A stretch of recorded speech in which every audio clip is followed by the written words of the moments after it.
Now turn to Section 1. Section 1. You will hear a man phoning to complain about a flight. First, you have some time to look at questions 1 to 3.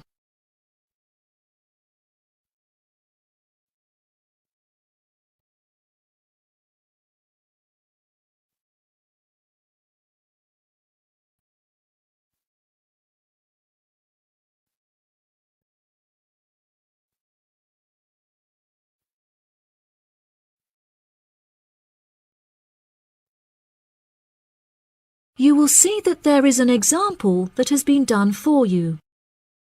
On this occasion only, the conversation relating to this will be played first. Hello, you have reached the complaints department. How can I help you? Yes, hello there.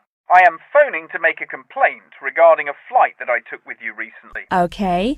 There are some details I will need to take from you first. May I have your name, please? Jack Dawson. That's D-A-W-S-O-N.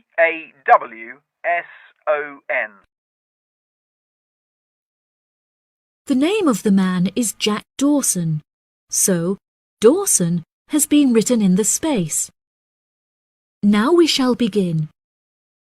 You should answer the questions as you listen, because you will not hear the recording a second time. Listen carefully and answer questions 1 to 3. Hello, you have reached the complaints department. How can I help you? Yes, hello there. I am phoning to make a complaint regarding a flight that I took with you recently. Okay. There are some details I will need to take from you first. May I have your name, please? Jack Dawson. That's D-A-W-S-O-N. And your address? It's 33 Hillcrest Road. That's Hillcrest.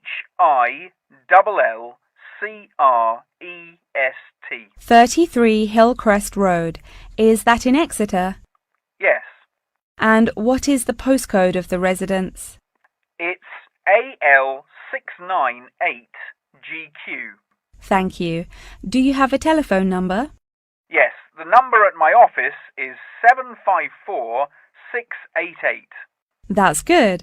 And may I just take a home phone number for you in case of emergencies? No problem. It's 798662. Are they both local numbers? Yes. Before you hear the rest of the conversation, you have some time to look at questions 4 to 10.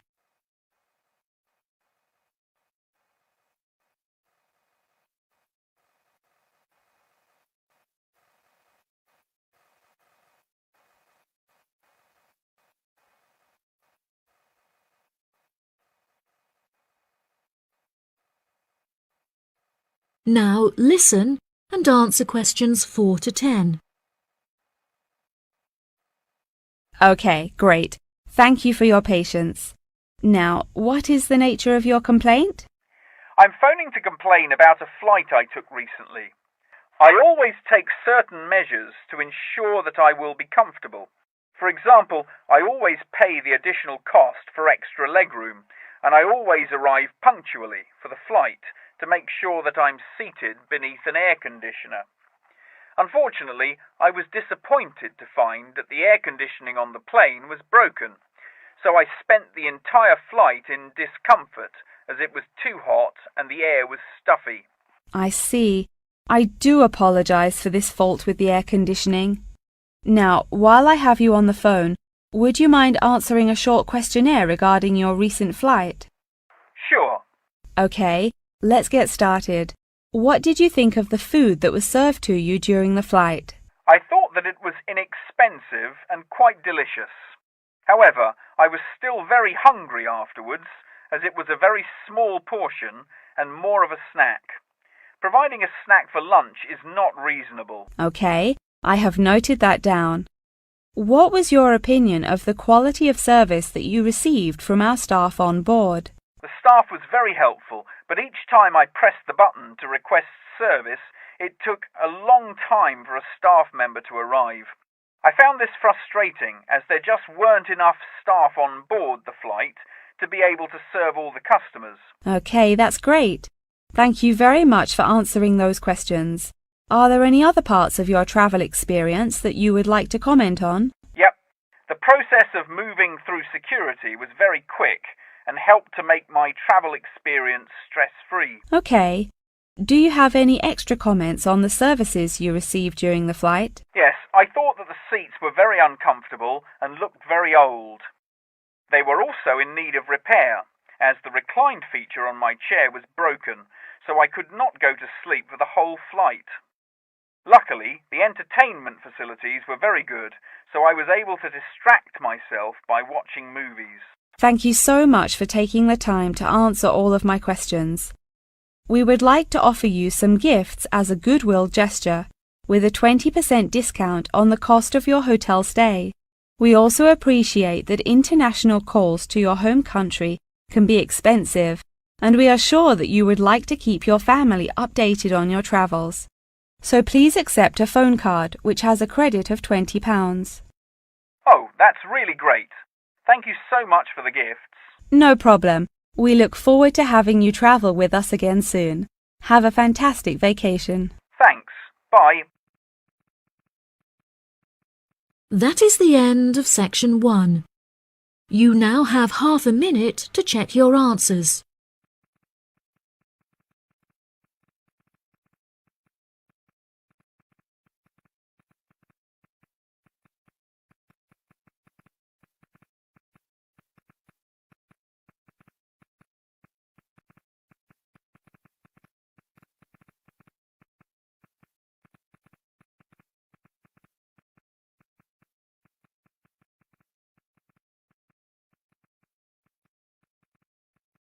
Now turn to section 2.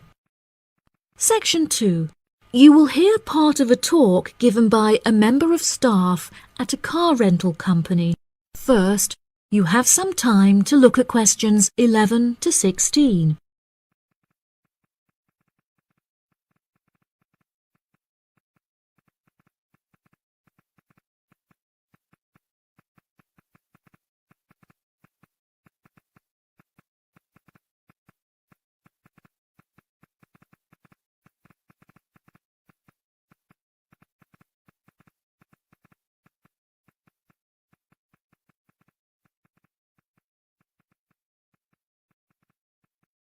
Now listen carefully and answer questions 11 to 16. Good morning, listeners, and welcome back to Star Radio. Today on the show, we have a visitor from Yazoo Car Rental, who is going to give us an insight into his company and into the public transport system. Welcome, Jonathan. Thank you for having me. Yes, I would like to start by introducing my company, Yazoo Car Rental. We are the cheapest and most reliable rental company in the city and have won multiple awards for the quality of our services. This success did not come easily, however, and it proved important that we stay fresh and are always thinking of ways to attract new customers. Our first attempt to do this was to offer a free gift with every car rental, which we were confident the customers would be very interested in. The offer of a free Hoover with each rental, however, did not attract any new customers, so we quite quickly stopped offering it. In 2002, a new taxi company opened next door to us, and we started losing a lot of business to them. So we introduced an offer that we hoped might compete with their service. We offered a new package where you could rent a car with a driver for a small extra fee. By introducing this offer, we found that all of our customers preferred to drive the cars themselves. So again, this offer was unsuccessful in attracting more customers. Learning from these mistakes, we decided to offer a package service where the customer no longer had to come to our offices to pick up the rental car. Instead, we could drop off and pick up the car anywhere in the city to make the customer's experience a lot more stress-free. This offer was very popular and increased our profits by 30%. In order to attract a younger demographic, we updated the models of cars that we offered for rental. We began offering more trendy cars such as minis and smart cars that we thought might appeal to the younger crowd, and we also purchased them in more fun colours like reds and greens. This offer attracted some new customers of a younger age group, however, not as many as we hoped. Next, I decided to offer our services at a discounted price on our website where it could be seen by thousands of people. I thought that this could be a great way to attract a number of new customers who would never have heard of us before, and it worked fantastically well. Following the success of the discount offer, we had so many customers that it became necessary to open a new branch of the company in the centre of the city. The cost of renting offices in the city centre was very high, so we hoped that our profits would justify this expensive decision. We made enough profit to keep our city centre offices open, but we had hoped for a greater increase in customer numbers.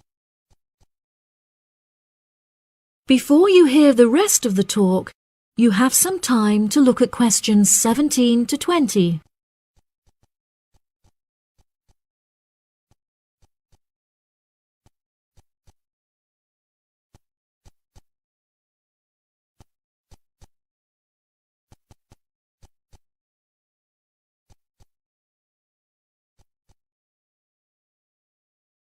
Now listen and answer questions 17 to 20. Now for the second part of my talk, which is on the topic of public transport. There are many benefits to public transport. For example, the recent introduction of bus lanes has meant that buses are now unaffected by traffic jams and are able to stay on schedule. Unfortunately, as fewer and fewer people are taking the bus nowadays, the service has become quite inefficient.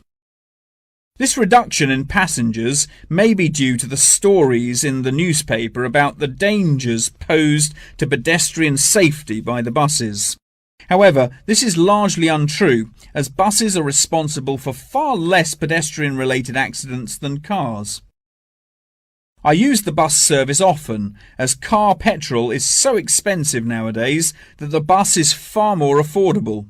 However, if I am in a rush, I prefer to take a taxi, as they tend to get you to your destination very quickly, so you can remain punctual for your appointments. I also very much enjoy flying to my destinations, as the service is incredibly fast and the airports are always very easy to find.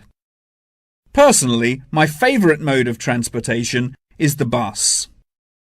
Due to the lack of people using the service, I have found that the buses are never overcrowded, so there is always a seat available. They are also never dirty, as they get cleaned regularly. However, I have found that sometimes the bus can be over a half hour behind schedule, which can be very frustrating. There has been a lot of fluctuation in the price of bus tickets in the last couple of years. In the past, £1.80 for a ticket was enough to sustain the bus companies. However, as the price of fuel increased, so did the ticket prices. Now the ticket prices are declining as the bus companies try to encourage more people to use their service again. Well, that's all from me today. Thank you for listening.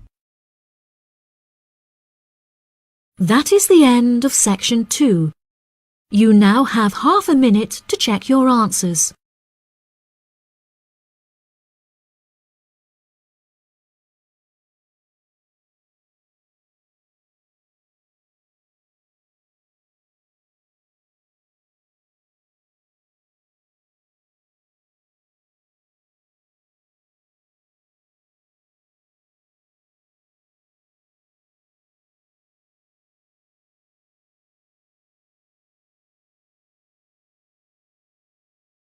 Now turn to section 3. Section 3. You will hear a conversation between a student and her professor discussing an assignment. First, you have some time to look at questions 21 to 25.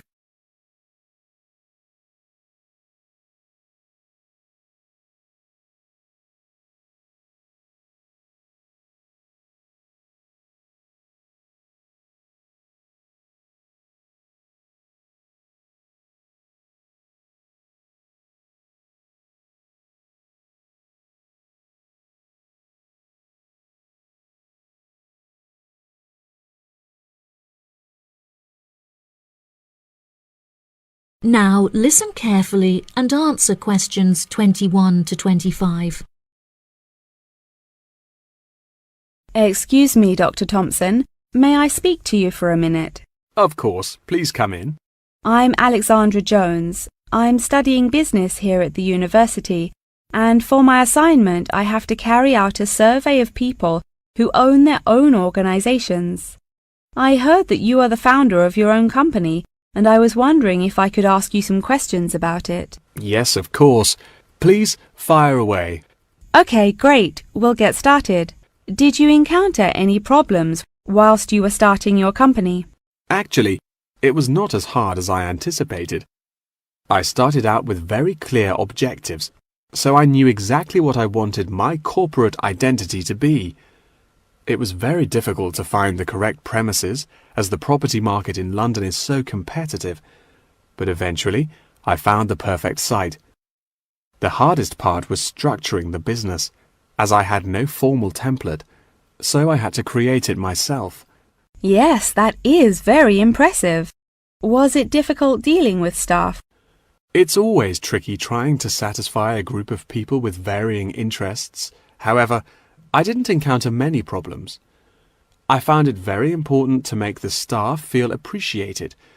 So I hosted a staff day where we could all introduce ourselves and get to know each other as individuals. I was also able to talk to them about the type of work that they would be doing and gave them the opportunity to share with me the issues they had with the allocation of the work. Okay. Did you hire a management team or did you take on the role of the manager? Oh no, I already had enough tasks to take care of. I employed someone else to take on the role of the manager. However, he never consulted me before making decisions, so I was forced to let him go and hire someone else. And what did the other staff think of the new manager? They had a great deal of respect for him. It definitely helped that I consulted with them before hiring him. They were surprised that he has been so successful in his role at the company, despite the longer meeting hours. Since the company opened, has it had any great achievements? There are many aspects of the company that I am pleased with. However, there is one achievement of which I am particularly proud. I wanted a mural painted to brighten up our entrance area, so I decided it would be a great idea to invite the local primary school to create one for us. The youngsters had a great time, and I know they were thrilled to be included. Oh, that's lovely. Before you hear the rest of the conversation, you have some time to look at questions 26 to 30.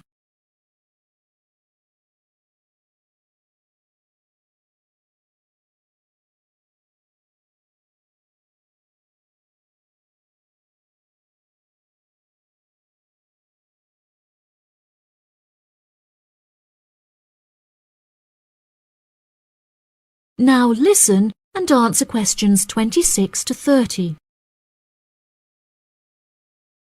Have you encountered any major problems since you opened the company? Yes, we are always encountering issues with employment because it is very hard to find people who are qualified for the roles that we are offering. But unfortunately, there is no solution to this. One of our administrators also recently left to go on maternity leave, which put us in a tricky situation. However, we have managed to find a temporary replacement for her. It's also now approaching the period when we must carry out our financial training, so I need to find a venue with enough space to hold everyone. It will be interesting trying to organize that event. Oh gosh, I can imagine. I find it hard enough to organize myself. Organization is a difficult thing to master, but it is also essential for success. Whilst I was learning how to stay organized, I realized that the role of motivation is essential. Okay, that's great. I also suggest that you visit the library, as there is a section on culture that will have some very valuable material on how to develop your organization skills. Okay, I'll head to the library when we're finished. I think you will find it very useful. They also have a collection of documentaries on the subject of personal organization, and I suggest that you look up the literature on management of change. I personally found these sources incredibly useful. Articles are also a valuable resource, and we have a whole collection of them in our university library. I advise that you look at Section 2, where you will find articles on the nature of volunteering. That's great. Thank you so much for your help. No problem. That is the end of Section 3. You now have half a minute to check your answers.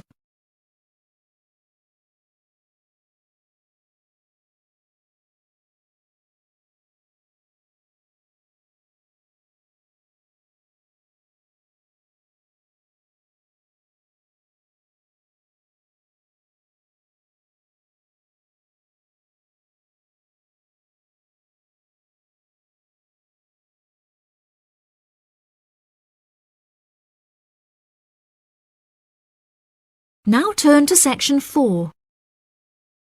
Section 4.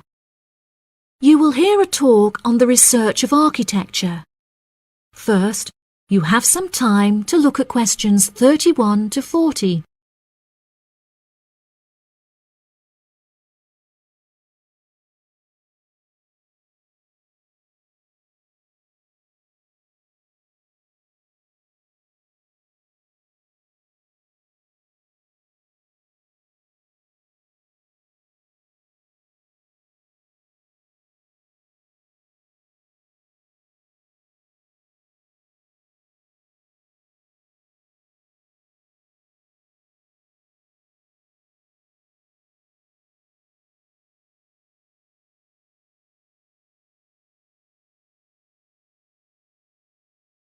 Now listen carefully and answer questions 31 to 40. Welcome, class, to your very first lecture in this series on architecture, conducted by myself, Dr. Torben Dahl. Today we will be looking into the relationship between climate and architecture, where I will be giving you a critical overview of the main climate influences that shape the design of buildings. Throughout this lecture series, we will be looking at the latest research into climatic design carried out by experts in the field, in addition to case studies and examples drawn from modernist practice, both in cities and rural areas. Now, acid rain is one of the climatic elements with the most devastating effects on our architecture. The chemicals in acid rain can cause paint to peel, corrosion of steel structures such as bridges, and erosion of stone statues. Since the 1970s, our government has been making great effort to reduce the release of these chemicals into the atmosphere, with positive results.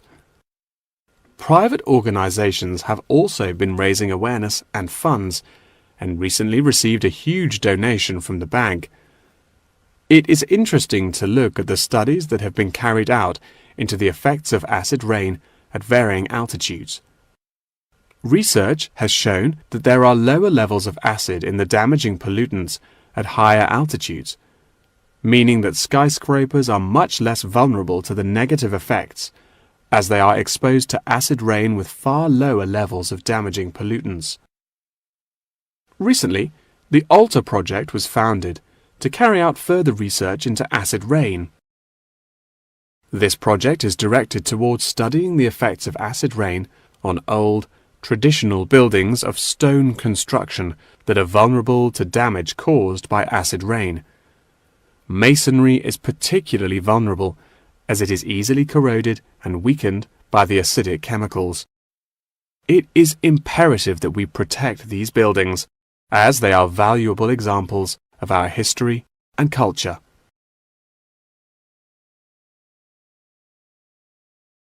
Pollution is one of the main sources of concern in the present day. The construction industry contributes considerably as a source of pollution in its day-to-day processes of creating building materials such as concrete and glass.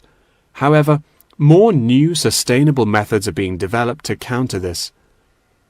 A recent case study for this is Sky Tower, whose windows have been made from recycled glass to prevent pollution from the glass-making process. Water is the most problematic element to be considered in construction. It is imperative that construction elements, such as the insulation, are fitted into the building in dry weather to prevent it from getting wet. This makes winter an undesirable season for construction, as the heavy rainfall can have adverse effects on the building.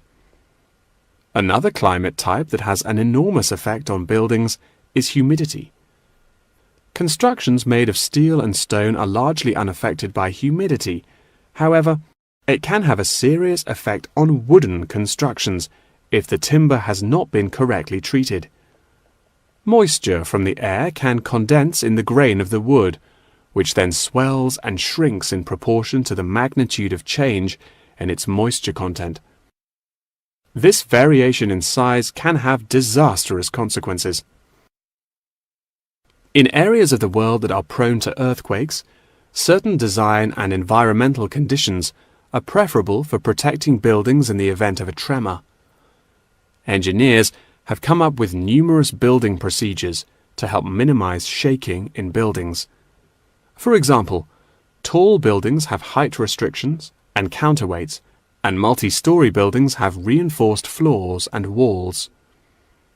Ground conditions are a cause for worry in many constructions, as often the soil is of the wrong density to protect the foundations. Luckily, technology has now been developed that can help to minimize damage by earthquakes. Seismic sensors can give prior warning when an earthquake is about to happen, so that preparations can be made to protect both the people and the buildings from harm. The movement of building structures can now also be measured and monitored over time by architects. It has been expressed by architects within the design community that it would be valuable to be given special courses for designing buildings within earthquake zones. Guidelines are also expected to be produced by the government in the near future that will give architects a universal checklist to follow. That wraps up the lecture for today. Please remember that attendance is mandatory. That is the end of section 4. You now have half a minute to check your answers.